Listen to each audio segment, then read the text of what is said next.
हरे कृष्णा। हम लोग प्रत्येक दिन की भांति आज पुनः ब्रह्म मुहूर्त में भगवान नाम से अपना दिन आरंभ करके और कुछ हरि चर्चा श्रवण करने के लिए उपस्थित हुए हैं। विगत 8-10 दिनों से ही ये जो हरि कथा महोत्सव चल रहा है, हम लोग श्रावण मास की एकादशी से ही जो झूलन उत्सव आरंभ हुआ था और झूलन उत्सव के बाद में श्री रूप गोस्वामी पाद की तिरोभाव तिथि, तो वहां पर भी जिन लोगों ने वृंदावन में आए थे वो लोग इस हरि कथा रूपी गंगा में भर भर के गोता लगाए होंगे, क्योंकि एक विषय को लेकर के इतना विस्तृत विवेचन 3-4 दिनों तक वैसा अन्यत्र और कहीं देखने को नहीं मिलता। जो लोग अपने अपने निज स्थान पर रहे थे उन्होंने भी ऑनलाइन संसाधनों के माध्यम से उस हरि कथा महोत्सव में भाग लिया होगा। और तदुपरांत श्री बलदेव पूर्णिमा, हम लोगों ने श्री बलदेव प्रभु के तत्व को सुना, उनकी कुछ लीलाएं श्रवण करी और उसके बाद में फिर ये कृष्ण जन्माष्टमी का आगमन, भगवान का जन्मोत्सव, ये भी अपने आप में एक अद्भुत रहस्यमय जन्मोत्सव है। विगत 3-4 दिनों से ही कृष्ण जन्माष्टमी के विषय में आप लोग सुन रहे हैं और ये जब उत्सव आते हैं तो ऐसे में हमारा भजन और बढ़ना चाहिए, लेकिन बद्ध जीव है ना, तो व्यक्तिगत हम तो देखते हैं कि उत्सव के आने के कारण ऐसी व्यस्तता हो जाती है प्रोग्राम्स में, तो जो अपना डेली का शेड्यूल बना हुआ है वो ही बिगड़ जाता है। निर्दिष्ट नाम संख्या जो पूर्ण करनी होती है और जो कुछ साधन करने की कोशिश करते हैं उसी में ही ढिलाई आ जाती है इन सब उत्सवों के आगमन से। तो अभी हमारी अवस्था वैसी भाव भक्ति जैसी तो नहीं है कि कोई भी समय अव्यर्थ जाए ना, और हर समय देश काल परिस्थिति से प्रभावित नहीं होकर के हम भगवत भजन करते रहें, लेकिन तब पर भी इन उत्सवों को पालन करने का एक विशेष फल है। ये उत्सव, इस तरह के अनुष्ठान जब भी आते हैं तो हमें काय मन वाक्य जिस तरह से भी संभव हो इन उत्सवों के अंदर भाग लेना चाहिए, है ना। तन मन धन से इनके अंदर भाग लेकर के बढ़ चढ़ के इनको पालन करना चाहिए, क्योंकि अभी हमारी भजनानंदी जैसी अवस्था तो है नहीं कि हम निरंतर हर समय कृष्ण का चिंतन, कृष्ण का स्मरण करते रहें। लेकिन ये उत्सव जब प्रस्तुत होते हैं तो इन उत्सवों में हम अपने योग्यता के अनुसार जैसे कैसे सेवा यदि देते हैं, जिसको रंधन की सेवा आती है वो लोग ठाकुर जी के लिए कुछ भोग बनाते हैं, जिनको ठाकुर जी का श्रृंगार करना आता है वो श्रृंगार करते हैं, जिनको अन्य अन्य मंदिर सजावट आती है वो मंदिर सजाते हैं, कोई व्यक्ति भक्तों की सेवा करता है, कोई व्यक्ति अभिषेक के लिए तैयारी करता है। तो सब अपनी अपनी योग्यता के अनुसार भगवान ने सबको कुछ ना कुछ गुण दिया है ना। कोई भी ऐसा व्यक्ति नहीं है जिसके अंदर भगवत सेवा के अनुरूप, भगवत सेवा के अनुकूल कोई गुण नहीं है। भगवान ने सबको कुछ न कुछ गुण अवश्य दिया है और उन गुणों को भगवान की सेवा में नियुक्त करने के लिए भगवान हमें ये उत्सव इत्यादि प्रदान करते हैं, एक मौका प्रदान करते हैं, एक अवसर प्रदान करते हैं, है ना। तो बुद्धिमान व्यक्ति क्या करेगा, भगवत सेवा तो करेगा ही, उसी के साथ साथ जो अपने नित्य प्रति साधन है उसको भी कॉन्टिन्यूसली करता रहेगा, है ना। जन्माष्टमी का दिन था, आप सभी लोगों ने ठाकुर जी का अभिषेक दर्शन किया होगा और तदुपरांत प्रसाद इत्यादि, फिर कल तो नंदोत्सव था, नंद घर आनंद भयो, जय कन्हैया लाल की, भगवान का नंदोत्सव सभी ने बड़े धूमधाम से पालन किया। अब पुनः राधा जी का जन्मोत्सव आ रहा है, राधाष्टमी आ रही है, तो ये उत्सव तो नित्य प्रति देखो आते रहेंगे, है ना। और बुद्धिमान व्यक्ति इन उत्सवों में अपने सामर्थ्य के अनुसार योगदान तो देगा, उस योगदान के साथ साथ ही अपना जो नित्य साधन है, जो थोड़ा बहुत हम करने की साधनाभास जो भी हम करने की कोशिश कर रहे हैं उसके वो भी सिंसियरली रखेगा, तभी बुद्धिमानी है। अगर इस और पढ़ करके और उस और हानि हो रही है तब तो फिर इसे एक अच्छा साधक नहीं कहा गया, है ना। टाइम मैनेजमेंट ये हमें बहुत अच्छे से आना चाहिए, अपने समय को कितना किस समय कैसे नियुक्त करना है उस विषय में हमको खुद को ही प्लानिंग करके ठीक से अपने साधन भजन को करना पड़ेगा। घर की व्यस्तता रहते हुए कई लोग हमसे प्रश्न करते हैं जब भी जाते हैं, और प्रभु जी घर से ही फुर्सत नहीं मिलती, नाम जाप नहीं हो पाता या सेवा नहीं हो पाती, ठाकुर सेवा से ही फुर्सत नहीं मिलती, हम नवाला जाप नहीं होती, हरि कथा श्रवण नहीं होता। अभी कल जो हम लोगों ने टेस्ट पोस्ट किया था तो कई लोग नंद उत्सव में इतने मत्त थे कि कल पूरा दिन भर टेस्ट ही नहीं दिया। चलो जो प्राइज वगैरह जो रखा था वो तो जो फर्स्ट 30 मिनट्स में जो अटेम्प्ट कर रहे हैं उनके लिए था, लेकिन तब भी टेस्ट तो ओपन था ना। टेस्ट तो पूरे दिन भर 24 आवर्स के लिए ओपन था। तो उसको तो आप जिस किसी समय नंदोत्सव यदि कार्यक्रम था, सवेरे होगा शाम में होगा, पूरे दिन भर तो उत्सव नहीं मना रहे थे। तो किसी ना किसी थोड़ा बहुत आधा घंटा समय निकाल करके और वो टेस्ट तो दिया जा सकता था। अगर बहुत टेक्निकली वीक हो तो 1 घंटा लग सकता है, इससे ज्यादा तो क्या लगेगा। लेकिन हम अपनी व्यस्तता, टाइम के मिसमैनेजमेंट के कारण ही टेस्ट भी नहीं दिया। और हमने तो क्वेश्चन पेपर देखा है, अगर ठीक ठीक रूप में किसी ने मॉर्निंग हरिकथा को श्रवण किया है तो वो टेस्ट सबसे बहुत इजी था। कुछ भक्त लोगों का कहना था कि क्वेश्चन पेपर भी डिफिकल्ट है, सिंपल क्वेश्चन होने से तो हम जल्दी जल्दी अटेम्प्ट कर लेते, लेकिन क्वेश्चन पेपर हमने देखा बहुत इजी ही है। कमी हमारी ओर से रही कि हमने कथा को ध्यान से सुना नहीं। सवेरे कनेक्ट कर लेते थे बस मोबाइल लगा करके धर दिया, और कुछ बातें कान में गई, कुछ बातें कान में नहीं गई, तो ऐसे में फिर कैसे याद रहेगा। और विशेष करके सनातन गोस्वामी का चरित्र जब जब भी हमने कहा है सवेरे के सत्र में, हमने कोशिश करी कि प्रीवियस क्लास को हमेशा रिवाइज करके ही हम आगे बढ़े, है ना। तो बार बार जब वो चीज कान में रोज के रोज अगर सिंसियरली सुनते तो काफी चीजें तो याद ही हो जाती, और जो चीजें याद नहीं रह रही हो तो उसके लिए फिर थोड़ा सा अवलोकन करके भी टेस्ट दिया जा सकता था। यद्यपि चीटिंग है तब पर भी हम तो पर्सनली विटनेस कर नहीं रहे तो दे सकते थे, पर वही अपनी अपनी व्यस्तता है। टेस्ट का जो रिजल्ट है वो आ गया है, हम आपको ग्रुप में वो शीट शेयर कर देंगे, और जो टॉपर्स है वो सारा सब अनाउंस भी कर दिया जाएगा। अब आते हैं हमारे प्रत्येक दिन की चर्चा श्री रूप गोस्वामी के चरित्र पर। आप लोगों ने श्री रूप गोस्वामी की महिमा, झूलन महोत्सव और उनकी तिरुभाव तिथि पर जो धर्म सभा हुई थी तब सुने हैं, और हम लोग रूप गोस्वामी के जीवन चरित्र को प्रथम से ही श्रवण कर रहे थे। गौर पार्षद चरितावली और भक्ति रत्नाकर इत्यादि ग्रंथों में जो जो रूप गोस्वामी के विषय में मिलता है उसको हम यथामति श्रवण करने की कोशिश कर रहे थे। हमने सुना था कि किस प्रकार हम सब के सब रूपानुग हैं। हम सबको रूपानुग गौड़ीय वैष्णव कहा जाता है ना। हम ब्रह्म मध्य गौड़ीय संप्रदाय के अंतर्गत रूपानुग उपासना, रूपानुग पद्धति का अवलंबन कर रहे हैं। ये रूप गोस्वामी, इनका हमारे संप्रदाय के अंदर बहुत महत्वपूर्ण रोल है। और हम सुन रहे थे कि किस प्रकार महाप्रभु की विशेष कृपा का ही ये एक मूर्तिमंत स्वरूप है ना। महाप्रभु की कृपा अगर कोई रूप धारण करेगी, महाप्रभु स्वयं अगर कोई और एक रूप धारण करेंगे तो वो श्री रूप गोस्वामी ही है ना। इसलिए हमने इनकी महिमा विषयक एक श्लोक सुना था जहां पर कवि कर्णपूर ने वर्णन किया है, प्रिय स्वरूपे दैत स्वरूपे प्रेम स्वरूपे सहजावि रूपे निजानुरूपे प्रभुरेक रूपे तथानुरूपे स्वविलास रूपे। इसके अंदर पूरे रूप रूप रूप कह करके कवि कर्णपुर कह रहे हैं कि ये रूप गोस्वामी सबका रूप है, ये महाप्रभु के अत्यंत प्रिय है, इसलिए प्रिय स्वरूप है। तदुपरांत दैत स्वरूप है, श्रीमती राधा रानी जो कि वृषभानु नंदिनी है, उन वृषभानु की नंदिनी की भी अत्यंत दैत है। दैत मतलब अत्यंत निकट है उनके, उनकी पर्सनल असिस्टेंट की तरह उनकी बहुत ही निकटतम मंजरी उनकी सेविका है ना। तो इसीलिए दैत स्वरूप है, प्रेम स्वरूप है। राधा कृष्ण का प्रेम ही यदि कोई रूप धारण करता है तो वो ये स्वयं रूप गोस्वामी ही है। सहजावि रूप है, निजानुरूप है। एक एक शब्द की वहां पर कवि कर्णपूर ने इतनी सुंदर व्याख्या करी है। तथानुरूप है, एक तनु विस्तारे, तथानुरूप मतलब कैसे रूप गोस्वामी पाद ने ही उस भक्ति रस का विस्तार किया, उसको एक्सपेंड करके और हम सब योग्यताहीन अधिकारहीन जीवों को अवेलेबल करवाया, है ना। तो ऐसे रूप गोस्वामी पाद महाप्रभु के विशेष कृपा पात्र हैं। इनका प्रथम भेंट रामकेली ग्राम में हुआ था।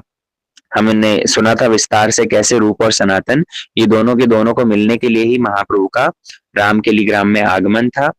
और रामकेली में इन दोनों ने सबसे पहले नित्यानंद प्रभु हरिदास से मिले हैं। समस्त भक्तों के मिलने के बाद में महाप्रभु से भेंट हुई, और स्वाभाविक इनकी जो दीनता थी उसे देख करके महाप्रभु बड़े प्रसन्न हुए। महाप्रभु इनके स्वाभाविक दीनता को देख करके अत्यंत आनंदित हुए और महाप्रभु ने स्वयं तो कृपा करी ही करी, साथ ही में अपने भक्तों से भी कृपा करवाई। वहां पर रूप गोस्वामी सनातन गोस्वामी ने विशेष करके महाप्रभु को शिक्षा दी है कि आप वृंदावन इस तरह से मत जाइए, लाख लाख लोगों को साथ में लेकर के। और महाप्रभु स्वयं उस शिक्षा को ग्रहण कर रहे हैं, मानव जगत में ये बात प्रतिष्ठित कर रहे हैं, प्रकाशित कर रहे हैं कि मैं स्वयं अगर सनातन गोस्वामी से शिक्षा ले रहा हूं तो जगतवासियों को भी इस रूप और सनातन शिक्षा देने में सामर्थ्यवान है। महाप्रभु जिस समय वृंदावन से वापस जगन्नाथपुरी की ओर लौट रहे थे, तब पहले ये रूप गोस्वामी ने गृह त्याग किया था और गृह त्याग करके जब ये प्रयागराज में आए हैं तो प्रयागराज में इनकी भेंट हुई है श्रीमन महाप्रभु से वापस। और उस समय पर महाप्रभु ने इनको रूप शिक्षा, जो कई दिनों तक उनके साथ में बैठ करके जो कथोपकथन हुआ है, वहां पर ये रूप शिक्षा का बड़ा सुंदर प्रसंग चैतन्य चरितामृत में प्रकाशित हुआ है ना। श्री रूप द्वारा ब्रजेर रस प्रेम लीला के कोहिते पारे गंभीर चैतन्य खेला। श्रीमन महाप्रभु ने रूप गोस्वामी के माध्यम से ही ब्रज की जितने सारे रस वार्ता है उस समस्त रस वार्ता को प्रकाशित किया। कविराज गोस्वामी इसीलिए वर्णन करते हैं, वृंदावनीयाम रस केली वार्ता कालेन लुप्ता निज शक्ति मुत्का संचार रूपे व्यतनोत्पुनः स प्रभुर्विधो प्रागिव लोक सृष्टिम। बड़ा सुंदर श्लोक है। जिस श्लोक के अंदर बतला रहे हैं कि वृंदावन की जितनी सारी रस केली वार्ता थी, वृंदावन की रस केली वार्ता अर्थात क्या, कृष्ण का उनके भक्तों के साथ में जितना सुंदर सुंदर आदान प्रदान है, वो समस्त रस केली वार्ता धीरे धीरे कालेन लुप्ता, काल के साथ में, समय के साथ साथ में वो लुप्त हो रही थी। वो उसके विषय में सब भूलते जा रहे थे। कृष्ण आज से 5000 वर्ष पूर्व अवतीर्ण हुए, प्रकट हुए, और उसके बाद में उन्होंने ब्रज के अंदर जो सुंदर सुंदर लीलाएं करी है, उन समस्त लीलाओं के बारे में समय के साथ साथ लोग भूलते जा रहे थे। समय का ये भक्ति गंगा, ये इसका प्रवाह ऐसा होता है, धीरे धीरे कभी कभी लुप्त होता रहता है और पुनः कोई भक्ति भगीरथ आकर के इसको उजागर करता है। तो वृंदावन की जितनी सारी रसकेली वार्ता थी उसके विषय में यद्यपि भागवत इत्यादि ग्रंथ तो हर समय विराजमान है, लेकिन तब भी कालक्रम के साथ साथ क्या होता है, लोग उन सबको भूलते जाते हैं। ऐसा कोई ग्रंथों का विशेष प्रचार प्रसार नहीं होने से वो सारी की सारी कथाएं, वो सारी की सारी रस वार्ताएं वो लुप्त होती रहती है। तब महाप्रभु ने क्या किया, अपने ही एक्सपेंशन ये रूप गोस्वामी को वृंदावन में भेजा और इनके माध्यम से ये सब रसकेली वार्ता को प्रकाशित किया। अब यहाँ प्रश्न हो सकता है कि वृंदावनियाम रसकेली वार्ता, वृंदावन की जो रसकेली वार्ता है, वृंदावन में कृष्ण ने जितनी सारी रसमय लीला करी है, तो वो रसमय लीला उनकी सख्य रस की लीला भी है, उनके दास्य रस की लीला भी है। कृष्ण जिस प्रकार माँ यशोदा के साथ में आदान प्रदान करते हैं, वो भी उनकी रसमय वार्ता ही है कि नहीं। माँ श्री कृष्ण माँ यशोदा को कहते हैं, बोले मैया मेरे लिए बहू लाए दे, मैं ब्याह करूंगा, इसलिए मैया मेरी शादी करवाए दे। तो ऐसे में मैया उनको बतलाती है कि कान्हा तू तो अभी छोटा है और छोटे बच्चे की तो शादी होती नहीं, तू जरा सा बलिष्ठ हो जा, बलवान हो जा, और उसके बाद में तेरा मैं ब्याह करवाए दूंगी। कन्हैया पूछते हैं मैया मैं बड़ा कैसे होऊंगा, मैं बलिष्ठ कैसे होऊंगा। बोले कान्हा तुझे ढेर ढेर भर भर के माखन खाना होगा, दूध पीना होगा। बोले ठीक है मैया, तू फिर मुझे माखन खवाए दे। तो मैया कृष्ण को माखन खिलाती है और माखन खिला खाते हैं कृष्ण और तुरंत अपने बाहु स्फुटन करते हुए कहते हैं, बोले मैया क्या अब मैं बलवान हुआ हूँ। मैया कहती है कान्हा नहीं, और तुझे माखन खाना पड़ेगा। कन्हैया थोड़ा सा माखन और खाते हैं, फिर मैया को अपना भुजाएं दिखा करके कहते हैं क्या अब मैं जरा बलवान हुआ, अब मैं ब्याह लायक हुआ हूँ। तो इस प्रकार भगवान मैया के साथ में जो सुंदर विहार करते हैं, ये भी तो मधुर लीला है, ये भी तो वृंदावन की मधुर वार्ता है। लेकिन क्या इसको रूप गोस्वामी ने प्रकाशित किया? क्या रूप गोस्वामी यही सब करने के लिए, यही सब के लिए महाप्रभु ने उनको भेजा? इससे भी श्रेष्ठ जो कृष्ण का ब्रज गोपियों के साथ में विहार है, वो विहार का दर्शन करने के लिए, वो विहार को प्रकाशित करने के लिए महाप्रभु ने रूप गोस्वामी को आज्ञा दी। इसलिए वृंदावनियाम रसकेली वार्ता अर्थात श्री कृष्ण का ब्रज गोपियों के साथ में जो सुंदर सुंदर कथोपकथन है, दान केली कौमुदी इत्यादि ग्रंथों में जो रूप गोस्वामी ने वर्णन किया है कि दान घाटी पर कन्हैया जब सखाओं के साथ में खड़े रहते हैं और ब्रज की गोपियां दूध दही माखन इत्यादि लेकर के ऋषियों की सेवा के लिए जब जाती है तो कृष्ण उसमें बाधा देने लग जाते हैं। यहाँ से जाना है तो दान देना होगा। ब्रज गोपियां कहती हैं कि क्यों दान देना होगा? बोले जानते नहीं, मैं ब्रज का राजा हूँ और मैं यहाँ राजा होने के कारण कर लेना मेरा हक है। तो ब्रज की गोपियां कृष्ण का उपहास करते हुए कहती है, अरे तुझे किसने राजा बना दिया कारे? तू नंद बाबा का बेटा है और यशोदा का तू लाल है। लोग कहते हैं कि तू नंद और यशोदा का बेटा है, लेकिन नंद और यशोदा ये दोनों के दोनों तो गौर वर्ण के हैं और तेरे शरीर का रंग तो काला है। लगता है तू तो उनका पुत्र है ही नहीं, तुझे किसने ब्रज का राजा बनाया? कन्हैया कहते हैं कि अरे ये वृंदावन, इसकी अधिष्ठात्री देवी तो वृंदा है ना, और ये वृंदा तो मेरी प्रेयसी है। ये वृंदा ये मेरी सेविका है। तब सब के सब जाकर के पूछते हैं वृंदा देवी से, बोले क्यों प्रिय सखी वृंदे, ये कृष्ण क्या तुम्हारे प्रियतम है?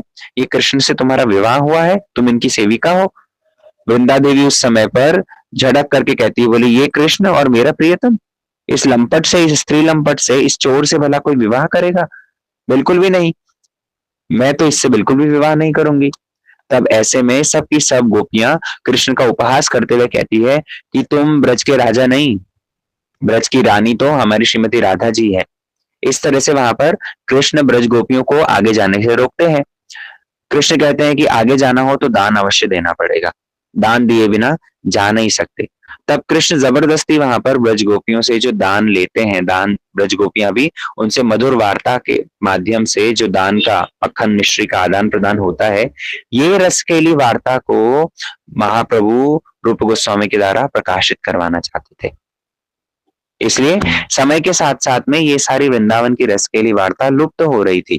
कालेन लुप्तम निज शक्ति मुत्का, ये सब के सब लुप्त होती जा रही थी। तब ऐसे में महाप्रभु ने क्या किया? बोले संचार रूपे व्यतनोत पुनः सा, महाप्रभु ने इन समस्त लीलाओं को रूप गोस्वामी के हृदय में संचारित किया। संचारित करना मतलब आप मैनिफेस्ट करवाया। वृंदावन धाम में, जब ब्रज धाम में आकर के रूप गोस्वामी रहते थे, हमने बताया था ना, एक एक वृक्ष के नीचे एक एक रात्रि शयन करते थे और वहां बैठ करके जब भजन करते थे तो राधा कृष्ण ने जो कुछ लीलाएं करी है उन समस्त वृक्षों के नीचे, वो सारी की सारी लीलाएं इनके हृदय में स्फुरित होती थी। इसलिए ऐसे वृंदावन की सुंदर रसकेली वार्ता महाप्रभु ने क्या किया? संचार रूपे व्यतनोत पुनः सा, उन्होंने पुनः प्रकाशित करने के लिए इन समस्त लीलाओं को रूप गोस्वामी के हृदय में संचारित करवाया। कैसे संचारित करवाया? जैसे सृष्टि के अनादि में जब सृष्टि आरंभ हुई थी, तब उस समय पर भगवान ने जैसे ब्रह्मा जी के हृदय में सब ज्ञान संचरित किया, सब ज्ञान मैनिफेस्ट करवाया, वैसे ही रूप गोस्वामी के हृदय में भी महाप्रभु, जो कि स्वयं कृष्ण ही है, स्वयं भगवान ही है, उन्होंने ये सारा वृंदावन की रसकेली वार्ता को संचरित करवाया। इस प्रकार कविराज गोस्वामी इनकी महिमा वर्णन करते हैं कि प्रभुर विदो प्रागिव लोक सृष्टिम, लोक जब सृष्टि आरंभ होनी थी तो सृष्टि से पूर्व जैसे वृंदावन की सुंदर रसकेली वार्ता को, सृष्टि से पूर्व जैसे ब्रह्मा जी के हृदय में सारे तत्व, सारा सृष्टि का ज्ञान भगवान ने संचरित किया, अपनी वेणु के माध्यम से, गोपाल मंत्र के माध्यम से प्रकाशित करवाया, ऐसी ही वृंदावन का दिव्य ज्ञान, अपूर्व रसकेली वार्ता महाप्रभु ने रूप गोस्वामी के हृदय में संचरित करवाया। इसलिए वही 7 दिन तक वहां पर महाप्रभु ने रूप गोस्वामी को ज्ञान दिया। 7 ना 9 दिन इस तरह से वहां कविराज गोस्वामी ने वर्णन किया है।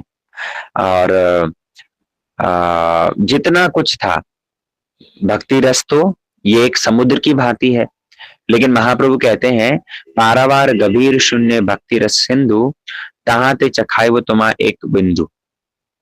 ये भक्ति, ये तो एक अपूर्व, एक असीमित समुद्र के समान है। समुद्र का कोई और छोर तब पर भी होता है, लेकिन भक्ति समुद्र का उसका कोई और छोर नहीं है। इतना एक्सपेंडेड है, इतना विस्तृत है ये भक्ति राज्य। लेकिन महाप्रभु कहते हैं कि मैं तुमको केवल एक बूंद चखाऊंगा, मैं तुमको केवल एक बूंद प्रदान करूंगा। और रूप गोस्वामी पाद ने क्या किया, वो ही एक बूंद को ग्रहण करके महाप्रभु से पुनः एक्सपेंड कर दिया। और इतना कितना एक्सपेंड किया कि भक्ति रसामृत सिंधु जैसा ग्रंथ बना दिया। रूप गोस्वामी ने उस भक्ति रस को इतना एक्सपेंड किया है, उस एक बूंद को ही इतना विस्तृत किया कि बड़े बड़े पंडित महिषी भी आज के समय पर रूप गोस्वामी के ग्रंथ की था नहीं पाते, है ना। इसलिए ये शास्त्र ज्ञान, ये शास्त्र रस शास्त्र, ये तो हमारे गुरुवर कहते हैं एक आकाश के समान है, खुले आकाश के समान। और व्यक्ति उसके अंदर अपनी योग्यता के अनुसार उड़ान भर सकता है। जिस पंछी की जितनी अधिक योग्यता, वो उतने ही पंख फैला करके इसके अंदर उड़ान भरता रहे। तो वृंदावन की समस्त रस की वार्ता को श्री महाप्रभु ने रूप गोस्वामी के माध्यम से प्रकाशित किया। समस्त श्री रूपेर कृपाए पाइनु भक्ति रस प्रांत। हमने ये भी श्रवण किया था कि किस प्रकार रूप गोस्वामी, इनके अनुगत्य में समस्त गोस्वामी वर्ग रहे हैं। श्री सनातन गोस्वामी, रूप गोस्वामी, रघुनाथ दास गोस्वामी, रघुनाथ भट्ट गोस्वामी, जीव गोस्वामी और गोपाल भट्ट गोस्वामी, ये षड गोस्वामी हमारे गौड़ी संप्रदाय के मुख्य गोस्वामी हैं। तो ये पांचों गोस्वामी, ये सब के सब रूप के अनुगत में रहे हैं। अनुगत में रहना मतलब रूप गोस्वामी ने अपने संग के माध्यम से इन सभी को ही कृतार्थ किया है, धन्य किया है।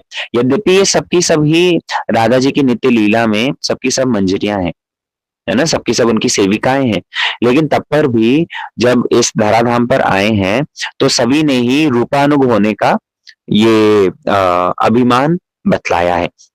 रघुनाथ गोस्वामी ने तो बल्कि अपने मन शिक्षा में स्पष्ट ये रूपानुग शब्द वर्णन किया है। ये रूपानुग शब्द कोई नया शब्द नहीं है, ये रूपानुग श्री रघुनाथ दास गोस्वामी ये अपने ग्रंथ में वर्णन करते हैं। सनातन गोस्वामी वे भी स्वयं रूप गोस्वामी के ग्रंथों का अनुमोदन करते हैं। आप लोगों ने सुना होगा वो लीला, किस प्रकार रूप गोस्वामी ने अपने चाटु पुष्पांजलि के अंदर वर्णन किया। वेणी व्यालांगनी फणा, है ना, राधा रानी की वेणी को एक सर्पिनी से तुलना करी, एक नागिन की जैसे एक सर्प जैसा होता है उस सर्प से तुलना करी है।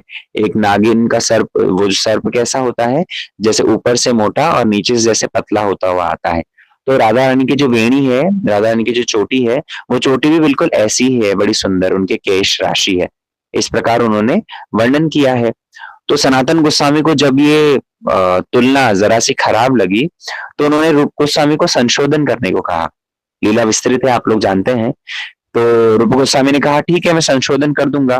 बाद में स्वयं राधा रानी ने ही इस बात को अनुमोदन किया, सनातन गोस्वामी को दर्शन करवाए, झूले के ऊपर वो बैठी हुई है और कैसे उनकी लंबी सी चोटी बिल्कुल सर्प की भांति लटक रही है, जिसको देख करके सनातन गोस्वामी दौड़े दौड़े गए, अरे लाली लाली तुम्हारे माथे पर देखो सर्प है, इसे हटाओ हटाओ। तो कैसे ये सनातन गोस्वामी बाद में आकर के रूप से कहते हैं कि रूप तुमने जो लिखा बिल्कुल ठीक है, उसमें कोई भूल नहीं। तो ये सनातन गोस्वामी यद्यपि आयु में उनके बड़े भाई हैं, लेकिन तब पर भी रूप गोस्वामी के ग्रंथों का अनुमोदन किए हैं। रघुनाथ दास गोस्वामी, गोपाल भट्ट गोस्वामी, रघुनाथ भट्ट गोस्वामी, श्री जीव, ये सब तो फिर उनसे कनिष्ठ है ही, उनका अनुगत्य में रहे ही रहे हैं।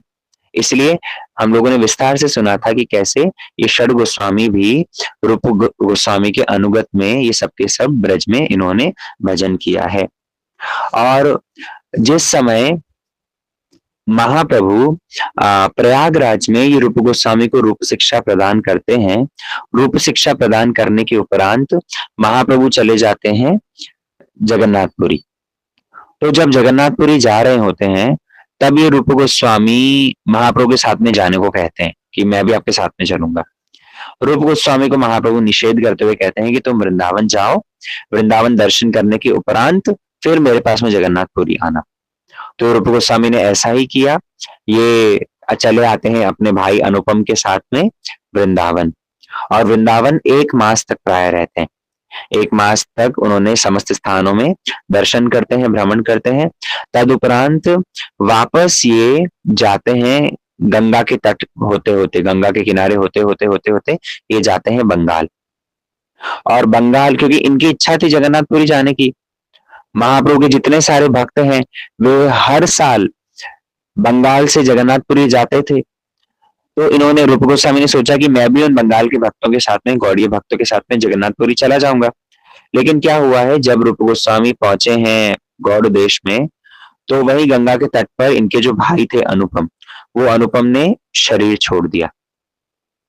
ये अनुपम देखो, इनका जो परिवार है, 3 भाई थे ना ये, रूप गोस्वामी, सनातन गोस्वामी और श्री अनुपम।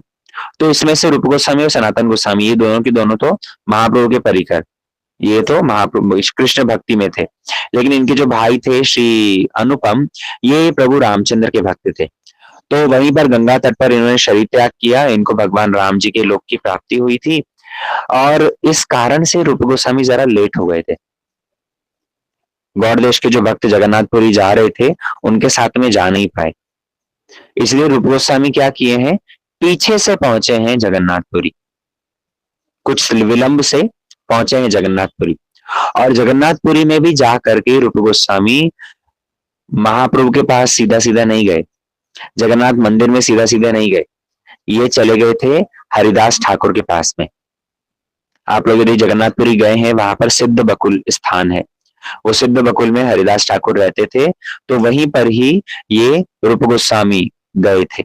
सनातन गोस्वामी जब बाद में आए तो वो भी यहीं सिद्ध बकुल पर ही रहते थे। ये रूप, सनातन और हरिदास, ये तीनों की तीनों वहीं सिद्ध बकुल में रह करके ही भजन करते थे। और हरिदास ठाकुर, उनका तो जन्म ही मुसलमान कुल का था।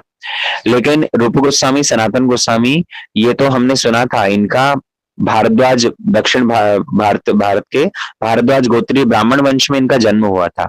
लेकिन तब भी क्योंकि ये मुसलमान राजा के यहाँ काम करते थे, उनके अधीनस्थ होकर के काम करते थे, इसलिए अपने आप को म्लेच्छ ही मानते थे। ये जगन्नाथ मंदिर में भी नहीं जाते थे। अरे जगन्नाथ मंदिर की छोड़ो, जो काशी मिश्र का भवन था, जहां महाप्रभु गंभीरा में रहते थे, वहां तक नहीं जा, वहां पर भी नहीं जाते थे। इसलिए ये लोग, ये रूप गोस्वामी, सनातन गोस्वामी, ये दोनों के दोनों हरिदास ठाकुर के पास में ही, यही सिद्ध बकुल में ही रह करके ये भजन करते थे। महाप्रभु ने जो प्रयागराज में रूप गोस्वामी को शिक्षा दी है, जो कि चैतन्य चरितामृत में रूप शिक्षा के नाम माध्यम से विख्यात है, ये तो देखो एक बहुत ही अलग डिटेल्ड टॉपिक है। होगा तो हम एक क्लास रूप शिक्षा को जरा क्रिस्प शॉर्ट वे में समझा देंगे 1-2 क्लास के अंदर, ताकि कम से कम थोड़ा सा आइडिया हो जाए, है ना। जैसे सनातन शिक्षा का भी हमने कुछ अंश सनातन गोस्वामी के चरित्र के समय पर सुना था।